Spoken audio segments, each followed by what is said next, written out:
$150 ming Porsche Macan chang bosib yotibdi o'rtoqlar. Buni yonida turbosi ham bor. Mana ko'rishlar mumkin. Anchadan beri minilmagan. Ko'ryapsizlarmi o'rtoqlar? Ba'zilar yeyishga noni yo'q, lekin ba'zi joylarda Xudo shu darajada berganki, shunchalik qimmatbaho mashinalarni minadigan odam yo'q. Men Dubay markazidagi Pagani turar joy majmuasining avtoturargoh qismidaman. Hozir sizga bu yerdagi qimmatbaho avtomobillarni ko'rsataman. Lamborghini Urus $350 ming. Mercedes G-Wagon bu ham $350 ming.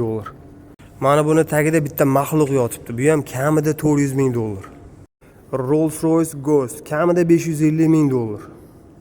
Va tumshug'idan tanigan bo'lsangiz kerak, Porsche 911 bu ham kamida $380 ming. Bentley Bentayga $430 ming. Va buni ostidagi mashinani va uni narxini siz topasiz.